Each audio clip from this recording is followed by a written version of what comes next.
এই ফুলটা তুলে ফেলে দিচ্ছি বা গাছ কেটে দিচ্ছি, আমরা বাজারে দাম পাচ্ছি না, বুঝেছেন। এক ঝোপা ফুল তো বাজারে নিয়ে যেতে আমাকে 30 টাকা খরচ হচ্ছে, বাজারে নিয়ে যাই সেইটা আমাকে এমনি সময়তে দিতে হচ্ছে।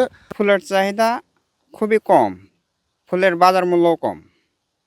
ফুল গাছে পর্যাপ্ত আছে, কিন্তু ফুলের চাহিদা নাই। এখন বর্তমানে কৃষকরা যা উৎপাদন করছে তা ব্যয়টাই উঠবে না, না পেরে অনেকে ফুল কেটে দিচ্ছে। বর্তমানে যে দামটা চলছে 30 টাকা 40টা ঝোপা মাত্র, যা আমাদের খরচে আছে 25 টাকা। 5 টাকা আছে আপনার লাভ হচ্ছে, সেখানে আপনার যাতায়াত ভাড়া সেটা চলে যাচ্ছে, অতএব আমাদের কিছুই নাই। টানা তৃতীয়বার অর্জন করেছে দেশের সেরা সুপার ব্র্যান্ড স্বীকৃতি বসুন্ধরা টিস্যু। বর্তমানে এবছরে বাজারের অবস্থা খুবই খারাপ। চাষিরা টাকা পাচ্ছে না, ব্যাপারীরাও টাকা পাচ্ছে না। ব্যাপারীদের কোনো ব্যবসা নেই, আর চাষিরা তো এই ফুল নিয়ে এবার খুব মনে হচ্ছে খুব বিপাকে পড়েছে।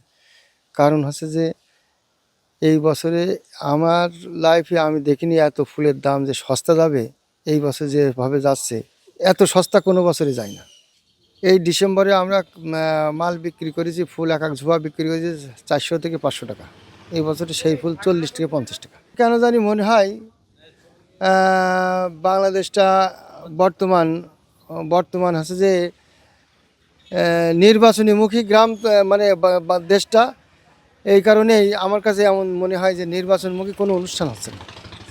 থেকে যারা পাইকাররা আসতো গান্না বাজার ফুল মার্কেটে, এখন বর্তমানে এই পাইকাররা এখন আসছে না। গত বছরের তুলনায় এবছর ফুলের দাম অনেক কম, এই কারণে আসছে না, আর বেচা কিনাও কম। হ্যাঁ, গত বছর ছিল 300-400 টাকা ঝোপা, এই বছর সর্বনিম্ন 20 টাকা ঝোপা, আর সর্বোচ্চ গিয়েছে 200 টাকা, 150 টাকা, 100 টাকা এরকম ঝোপা। আর ফুলের আমদানিটাও বেশি, এরই কারণে বাজারে প্রভাব পড়েছে।